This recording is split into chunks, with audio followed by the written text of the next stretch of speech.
Hello friends, today we are going to understand the life protection rules for industries where the chemical hazards and other ergonomic hazards are there. So these are the rules which are going to save life of ourselves and our team members. So let's start. Friends, these life protection rules comes with zero tolerance, meaning they are not going to be tolerated if they are broken. दोस्तों, किसी भी condition में in life protection rules को बिल्कुल भी नहीं तोड़ना है और इसके लिए हमेशा जीरो टॉलरेंस रखना है। अगर अपनी टीम में से कोई भी इसको तोड़ रहा है तो हमें उसको बिल्कुल उसी समय रोक देना है। तो चलिए देखते हैं life protection rules. The first life protection rule is no drugs or alcohol, no smoking and no use of mobile phone in hazardous area. हम जहां कहीं पर भी काम कर रहे हैं वहां हमें ड्रग या अल्कोहल के नशे में काम करने के लिए बिल्कुल भी नहीं जाना है। जिस जगह पे हम काम करते हैं वहां हमें स्मोकिंग बिल्कुल नहीं करना है और साथ ही साथ में काम करते समय मोबाइल फोन का यूज बिल्कुल नहीं करना है।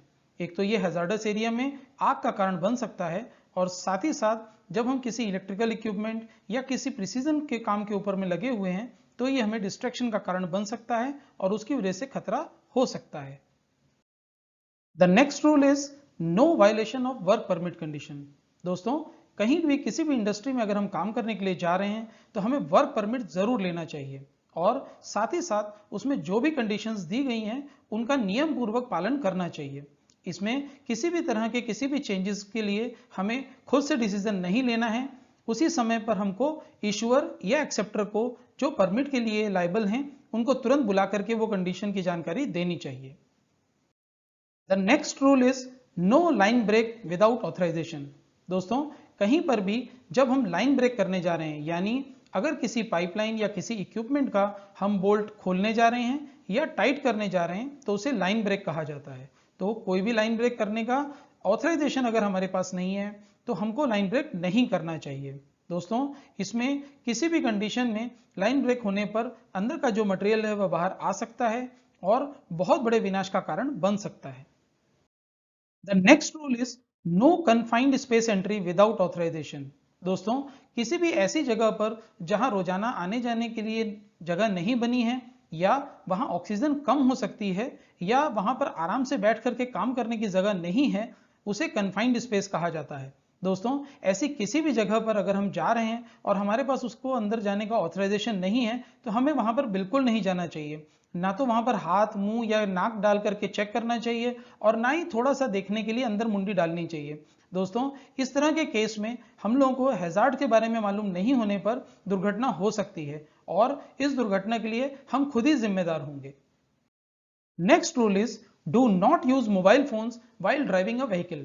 दोस्तों, यह अमूमन रास्ते में आने जाने वाली गाड़ियों में हम हमेशा देखते हैं कि लोग अपने मोबाइल फोन का यूज करते हैं जब वह गाड़ी चला रहे होते हैं। दोस्तों, इस कंडीशन में हमें रिएक्शन करने का टाइम बहुत कम मिलता है और किसी और की गलती या अपनी गलती में मोबाइल फोन पे ध्यान देते हुए हम उस जगह पर अपने आप को बचा नहीं पाते हैं और अकस्मात ही दुर्घटना का कारण बन जाते हैं। दोस्तों, कभी भी मोबाइल फोन को यूज करना है तो हमें गाड़ी को साइड में खड़ा कर देना चाहिए और तभी हमें मोबाइल फोन का यूज करना चाहिए। गाड़ी चलाते समय मोबाइल फोन का यूज बिल्कुल ना करें।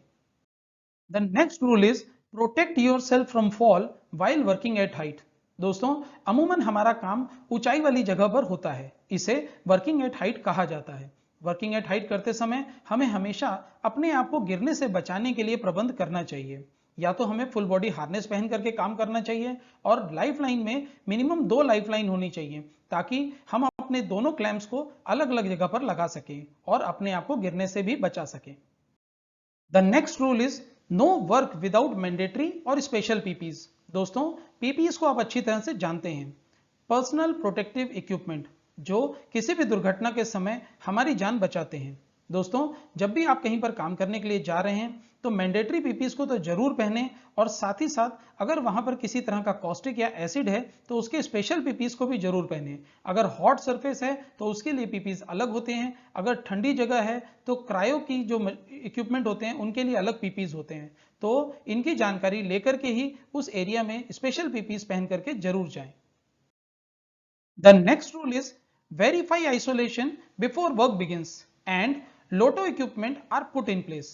दोस्तों, हम जहां कहीं पर भी काम करने के लिए जा रहे हैं वहां हैजार्डस एनर्जीज प्रेजेंट हो सकती हैं, जैसे बिजली की, प्रेशर की, मैग्नेट की, रेडिएशन की या और भी बहुत सारी एनर्जीज होती हैं। इनके ऊपर में लोटो यानी लॉकआउट और टैग आउट करके ही हमें काम में स्टार्ट करना चाहिए और इन आइसोलेशंस को स्वयं वेरीफाई करना चाहिए। हमें किसी के ऊपर भी डिपेंडेंट नहीं रहना चाहिए।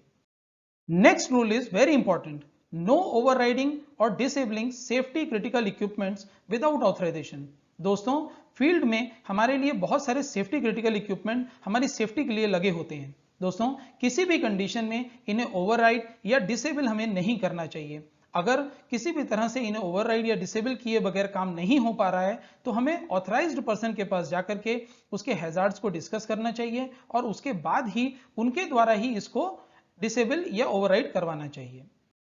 And the next rule is always follow job safety plan and safe operating procedures like SOP and SMP. दोस्तों, एसओपी होता है standard operating procedures and SMP होता है स्टैंडर्ड मेंटेनेंस प्रैक्टिसेस। दोस्तों, किसी भी काम को करने से पहले उसका जॉब सेफ्टी प्लान हमें देखना चाहिए, किस तरह से उसमें कौन से इक्विपमेंट में किस तरह के सेफ्टी आइटम्स को लगाने की जरूरत है, कहां पर लोटो करने की जरूरत है, कौन से हमारे रिस्क हैं और कौन से रेगुलेशंस या प्रोटेक्शन के साथ ही हमें यह काम करना चाहिए। और साथ ही साथ उसको करने का जो तरीका है यानी सेफ ऑपरेटिंग प्रोसीजर, उसको एसओपी या एसएमपी में अच्छी तरह से पढ़ करके उसके बाद ही कार्य को शुरू करना चाहिए। The next and important rule is no modifications without MOC signed and authorized। दोस्तों, MOC होता है मैनेजमेंट ऑफ चेंज। किसी भी तरह से अगर हमें इक्विपमेंट में मॉडिफिकेशन करने की जरूरत पड़ती है तो हमको पहले उसका MOC करना चाहिए। MOC करने के लिए हमको उसका हैजार्ड एनालिसिस करने के बाद ऑथराइज्ड पर्सन के पास जाकर के यह डिसीजन लेना चाहिए और उसके बाद ही चेंज मैनेजमेंट के थ्रू इस तरह के मॉडिफिकेशंस को करना चाहिए। अदरवाइज उससे रिलेटेड जो प्रोसेस के हैजार्ड्स होते हैं वो हम आइडेंटिफाई नहीं कर पाएंगे और हमारी जो टीम है वह खतरे में आ सकती है। The last and the most important life protection rule is intervene if someone violates the life protection rule। दोस्तों, यह हम एज अ सेफ्टी ऑफिसर या टीम मेंबर हमारी जिम्मेदारी है कि अगर हम में से ही कोई इस तरह के लाइफ प्रोटेक्शन रूल्स को तोड़ रहा है या उसको बाईपास करके काम करने की कोशिश कर रहा है तो हम इंटरवीन करें यानी कि उसे रोकें। अगर हम नहीं रोकेंगे तो जैसा कि आप पिक्चर में देख रहे हैं सभी तरह के जो बैरियर्स हैं वह टूटते चले जाएंगे, लेकिन यह जो हाथ है यह उस बैरियर के बाद खड़ा हो गया है जिसके बाद में वह उसको टूटने देना नहीं चाहता है। तो हमें इसी हाथ की तरह अपनी टीम को बचाने के लिए खड़े रहना चाहिए और हमेशा लाइफ प्रोटेक्शन रूल्स के हिसाब से ही काम करना चाहिए। दोस्तों, आपने सभी ने अच्छी तरह से लाइफ प्रोटेक्शन रूल्स को सुन लिया और समझ लिया है और मैं चाहता हूं कि आप इन बातों को याद भी रखें जो न केवल आपकी बल्कि आपकी टीम की सेफ्टी के लिए बहुत इंपॉर्टेंट है। दोस्तों, आप सभी का लाइफ प्रोटेक्शन रूल्स को समझने के लिए और आने वाले समय में हमेशा फॉलो करने के लिए मैं तहे दिल से शुक्रिया अदा करता हूं। Thank you.